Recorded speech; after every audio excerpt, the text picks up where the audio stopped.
નમસ્કાર દર્શક મિત્રો, પાટવી ગુજરાતી ન્યૂઝમાં આપનું હાર્દિક સ્વાગત છે। પાંજરે પુરાયેલ મગર પાંજરું તોડી બહાર આવી ગયો। આમોદ વન વિભાગની ગંભીર બેદરકારી સામે આવી। રાતના અંધારામાં મગરે બાઇક સવારને પૂંછડી મારી બાઇક પરથી ફેંક્યો। નીચે ફેંકતા બાઇક સવારનો આબાદ બચાવ।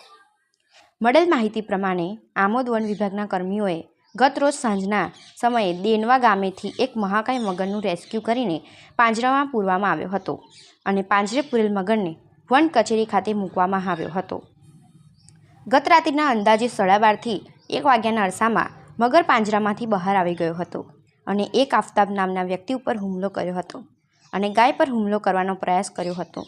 જો કે સદનસીબે મગરના હુમલાથી ગાયનો આબાદ બચાવ થયો હતો। રાત્રિના સમયે મગર બહાર આવી જતા સ્થાનિક લોકોમાં રીતસરનો ફફડાટ ફેલાઈ ગયો હતો।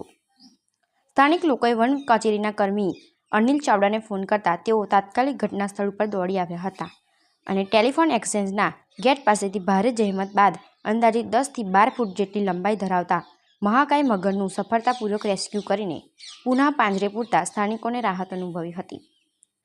નોંધનીય છે કે ક્યાંક ને ક્યાંક વન વિભાગની પણ ગંભીર બેદરકારી હોય તેમ ચર્ચાઈ રહ્યું છે, કારણ કે પાંજરે પૂરાયેલ મગર પાંજરા બહાર આવ્યો કઈ રીતે? પાંજરું જોતા અનુમાન લગાવી રહ્યું છે કે પાંજરાનો ઉપરનો ભાગ કમજોર હોય, જેથી અંદર રહેલા મગરે બચકા મારીને બહાર આવવાનો રસ્તો બનાવી લીધો હતો।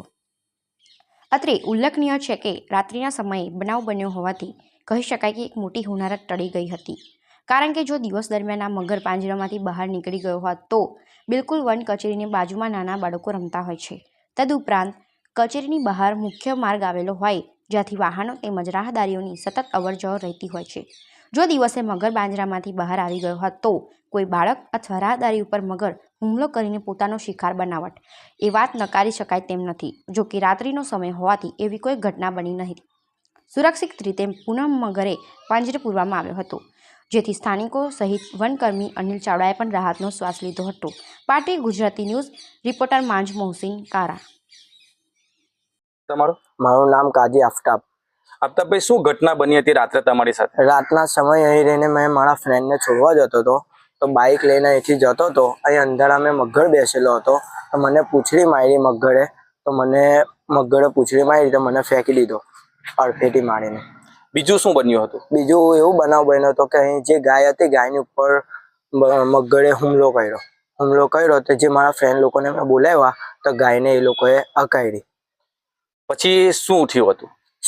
પછી અનિલભાઈ, એના કર્મચારી અનિલભાઈ છે, એમને મારા ફ્રેન્ડ લોકોએ અમે ફોન કર્યો, એ અહીં આવ્યા, મેં અહીં મગરને પકડીને અમે હેલ્પ કરવા લાગી। પછી એ લોકોએ પિંજરામાં પૂરી ને અહીં જંગલ ખાતામાં પાછા લાવ્યા ત્યાંથી। કેટલાક લોકોએ તમે એમને મદદથી અમે મિનિમમ 11 થી 12 જણા હતા અમે, ને એ લોકોના 5-6 જણા હતા।